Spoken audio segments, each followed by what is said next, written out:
Welcome to Collie Bliss Beauty. My name is Nicole Spalding, and today I'm going to be speaking about helpful ways that you as beauty therapists can overcome anxiety in the workplace.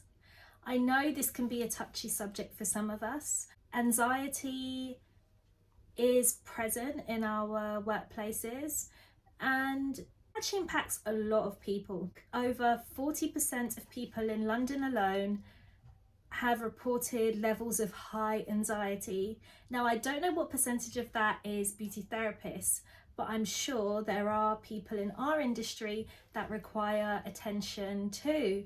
So how can we manage this better in the workplace? Obviously, we all know that beauty therapy is a very demanding workspace.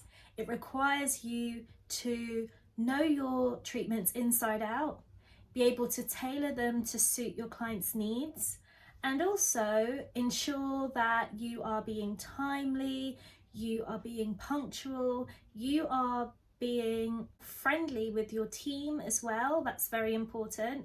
So there are many aspects of responsibility. But how do we manage anxiety? Because we still have a life to live outside the workplace. We want to fulfill our desires, personal goals that we have. So how do we balance the two out? And that's what we're going to be discussing today. How can you overcome anxiety, number one? Well, the first thing I think is so important to do is to speak to someone about it.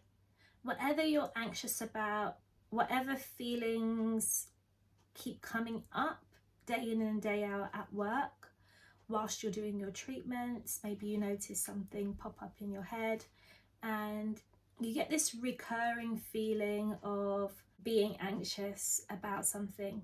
It's worth speaking to someone about it because others are going to recognize this difference in your behavior or in your mannerisms, or maybe you're forgetting certain treatment steps that are necessary for you to give to your client. These things people might notice. So I think it's best for you to go to your manager or someone you trust in your workplace and tell them how you are feeling. That's number one. Once you do this, it will release so much from your mind and how you feel, and you'll actually begin to feel more comfortable in your work setting. You will feel more confident because you've spoken up and you're not afraid to be who you are now around others. Also, it just opens more room for people to come to you and check on you more and find out how you're coping with things. So that's one good way of managing anxiety. And it's so easy. You can just schedule a monthly meeting with your manager if you feel like you need to meet with them regularly, or you could arrange a remote call somewhere. So just do a Zoom call with your friend from work or a manager and just begin to discuss how you're feeling openly. Always start with something positive. So for example, I love the workplace and I really enjoy delivering treatments. Yeah, I'm feeling like this and it keeps coming up every so often. Just start off like that, and once you present these feelings to someone at work, they will totally understand. Moving on to number two. This involves you going beyond the workplace. Now, I think that if you're an anxious person in relation to not wanting others to get too close to you, or you're very good at keeping that professional boundary, which is expected of you, but you want to come out your shell and break that a little bit when it comes to your outside relationships, especially your outside professional relationships that you're building in the beauty industry. I would suggest you go to networking events. Now, the best one that's hosted every year is the Professional Beauty Exhibition at Excel. Yeah, so the one in London is one that thousands of people attend, and I've attended it a couple of times myself, and I always feel anxious before going because I think, wow, there's going to be so many people there. I'm going to be on my own. I might ask silly questions because I'm not familiar with certain things in the industry yet, because there's always new and innovative ideas coming out. So you've got to stay on top of that. And sometimes you're not always on top of that, and that's okay. But I think it's always worth going to these events where you can get out of your comfort zone, speak to people from other beauty establishments. Maybe they've got an aesthetic clinic, maybe they've got some sort of technology that they're building, maybe they're just a supplier at the networking event, who knows. But it's always good to just go out there and network, because if you network more and more and more, you will build a long list of people who you could potentially work with in the future. Now, I'm not sure where you're at now. If you're watching this, maybe you're thinking of becoming a beauty therapist. Maybe you're already a beauty therapist. Maybe you are thinking beyond being a beauty therapist. You want to go up the ladder, start working in clinics, or start working from home, doing a mobile service. Any of these things, it all applies. So as long as you are meeting people, building rapport with them and connecting every so often, it really opens up channels and it really brings your anxiety level down if you're the type of person that gets uncomfortable speaking to people. The third thing I would suggest you do is training.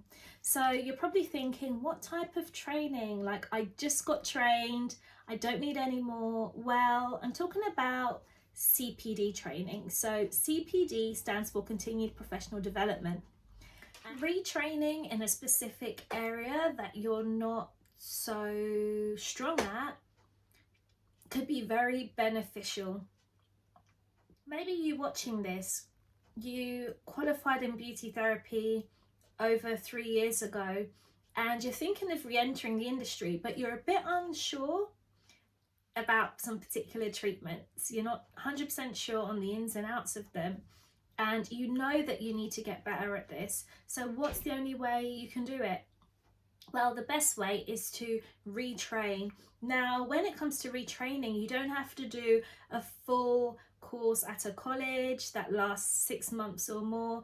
You can actually just do some CPD training to refresh your knowledge in those areas. And the great thing about CPD, which stands for Continued Professional Development, it's normally a 1 day to 2 day course. You can normally do it remotely, so that means working on your laptop or on your phone even, and you instantly get certified. CPD training contributes to your overall practice as a beauty therapist every year. So there's this particular number of hours that we should all be doing as beauty therapists. I think it's between 15 and 20 hours a year, and that basically shows that you are credible, you are committed to your field, to your industry, and you are ensuring that your knowledge is forever growing, and that's very important. So if you aren't sure about your skill set and you feel like there's a lack in some areas, please do CPD training. Now we're going to move on to number 4. And I really like this one because it's all coming back to you. What can you do for yourself that makes you feel good? And what are we doing for others that make them feel good? Treatments. Book yourself a treatment. Now, you can easily do this through your workplace. Mind you, when I was working at a spa, they rarely set aside days where therapists could do treatments on each other. And I really think this is important because it helps us also to receive the things that we're giving out to the public. And it also helps in a way with training, because you can see and learn from your peers at work how they do their treatments, what techniques they use, how long they spend on certain areas when it comes to body massage, or maybe their facial massage routine is different to yours. But it's really good to just see how others are adapting their treatments too. But it's quite rare that you find that in workplaces in the beauty industry. I can't really remember a time when the manager would block out a few hours for therapists to try out treatments on each other.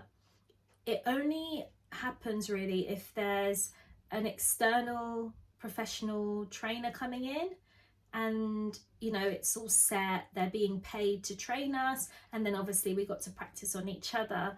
But generally working hours are working hours, so it can't interfere with that.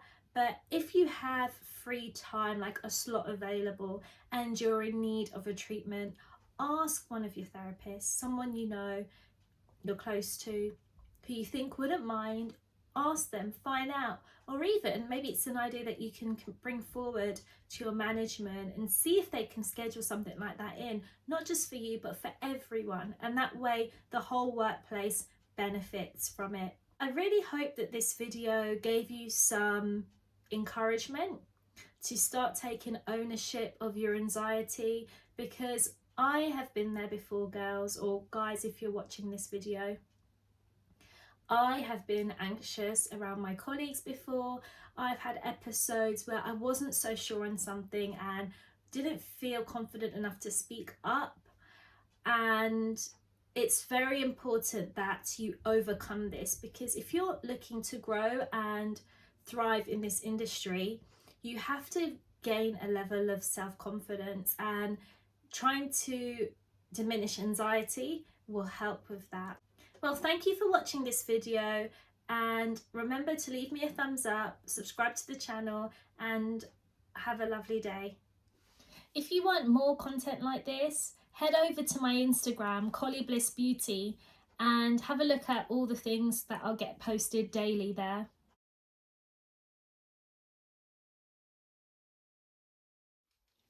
Whatever anxiety is doing to you, don't allow it to keep you quiet in your workplace.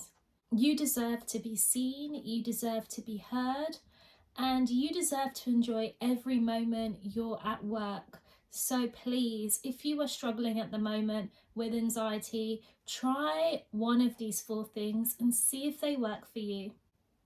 And trust me, if you give it enough chances, it most likely will. Thank you. Bye-bye.